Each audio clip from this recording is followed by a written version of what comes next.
근데 이제 겸용주택의 과세 방법, 이거는 일반적으로 국민들이 전부 다 몰라요. 겸용주택에 대한 과세 방법은 이걸 아무리 읽어봐도 이걸 읽어가지고 이해할 수 있는 분이 거의 없어요. 하나의 건축물이 주거와 주거 이외 용도로 겸용되는 경우에는 주거용에 사용하는 부분만을 주택으로 보며, 부수토지는 주거와 주거 이외 용도에 사용되고 있는 건물의 면적 비율에 따라 각각 안분된 주택의 부수토지와 주택 이외 건물의 부수토지를 구분한다, 이렇게 돼 있어요. 그런데 이게 지금 이렇게 돼 있는데 실제로 법은 이렇게 안 돼 있거든요, 지금 현재. 그러니까 겸용주택이면 1구하고 1동으로 지금 나누게 돼 있어요. 그래서 1구는 그 전체 겸용주택 중에서 이 한 칸씩을 나눠가지고, 예를 들어서 이제 위하고 아래가 이제 아래층은 상가고 위층은 주택이다. 그리고 이제 주택의 면적하고 상가의 면적을 비교해서 주택의 면적이 더 크면 전부 주택으로 봐서 세율을 적용하는 거예요. 그런데 이제 요 규정은, 요게 이제 법이 개정이 지금 올해는 개정이 안 되는데 당장 한 내년 2023년부터 개정이 돼요. 네. 그래서 크기하고 비교하지 말고 주택 부분은 이제 주택으로 보고 상가는 상가로, 이게 합당한 거거든요. 지금 여기 교재에 나와 있는 게 이렇게 합당해요. 그 예전에는 주택인 경우는 세율이 0.1에서 0.4까지 누진율로 적용하고, 상가였을 때는 0.25%만 적용을 하다 보니까 상가를 주택으로 보면 세금이 더 나와요. 높은 세 0.4까지 적용이 돼버릴 수도 있으니까 훨씬 세금이 많이 나왔는데, 근데 그걸 우리 이제 일반 국민들은 그걸 못 느끼는 거죠. 재산세를 부과할 때 정부 입장에서는 건축물 대장에 위에 건물 이제 상가 부분하고 주택 부분에서 이게 크기가 어디가 더 크냐에 따라서 주택이 컸으면 전부 주택으로 봐버리고, 주택이 상가보다 작으면 주택 부분만 주택으로 보고 상가는 상가로 보고, 이렇게 해서 세금을 매겼었어요. 근데 그건 공평하지 않다. 공평하게 하려면 주택은 주택대로, 상가는 상가대로 따로따로 계산하는 게 맞지 않냐. 그래서 이제 그 법이 1년 뒤부터 이제 개정이 돼요. 그럼 이렇게 개정되면 이거는 누구 하나 함의를 못해요, 이제는. 자, 그럼 이제 밑에 있는 사례를 한번 쭉 봐보시죠. 이런 중개사 업무를 하실 때 이런 사례들을 잘 보셔야 돼요. 그래서 일반적으로 건축물로 과세, 오피스텔은 일단 주거용 오피스텔일지라도 먼저 건축물로 과세를 해요.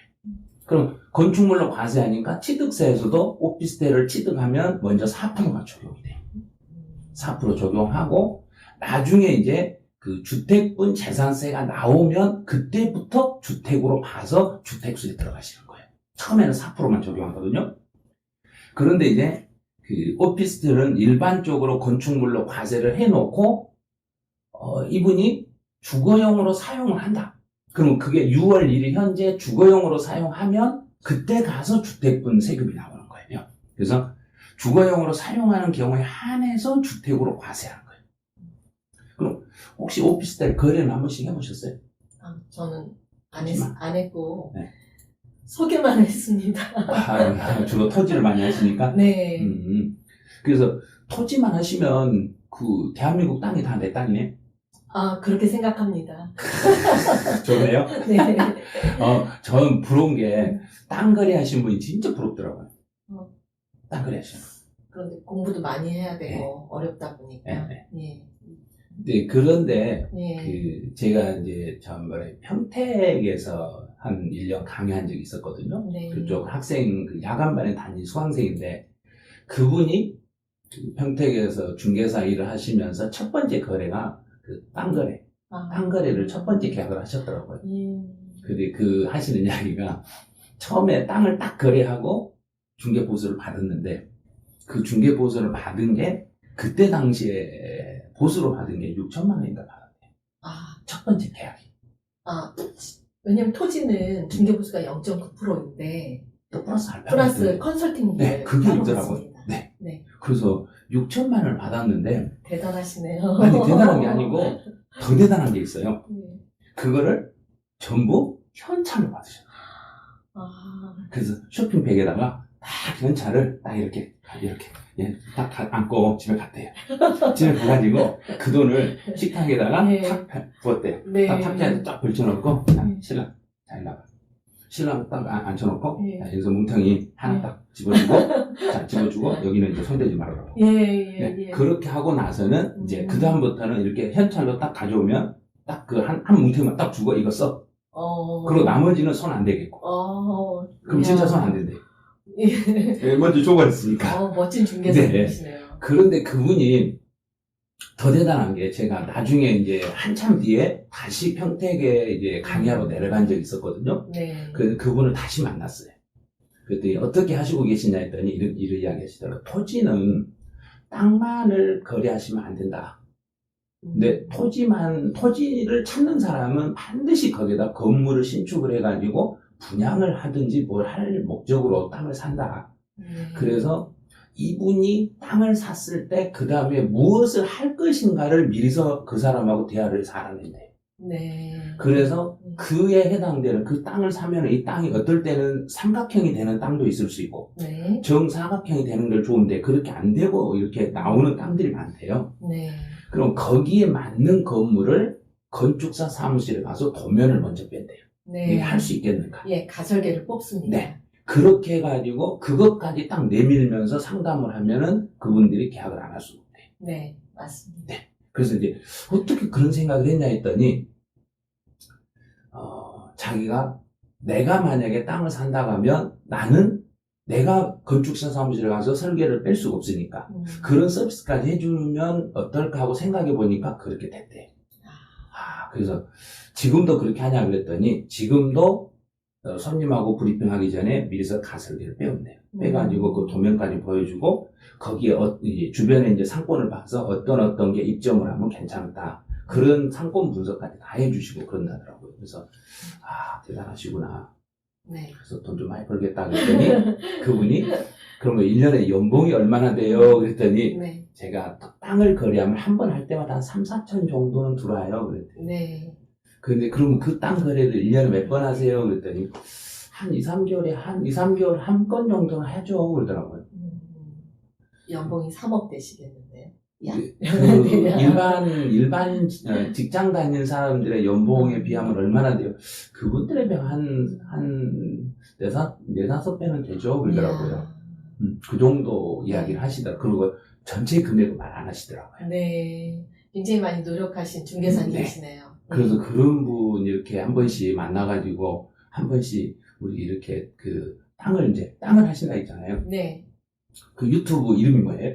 왕원인의 부동산. 왕원인의 부동산? 네. 그럼 그런데 그분들 한번 초빙해가지고 네. 어떻게 하고 있는가 한번 유튜브로 한 번씩 대화도 해보고 네. 그런 사무실 한번 찾아다녀보고 그럼 좋을 것 같아요. 예. 그 현장에는 답이 있다라는 그렇죠. 프로그램으로 네. 진행하겠습니다.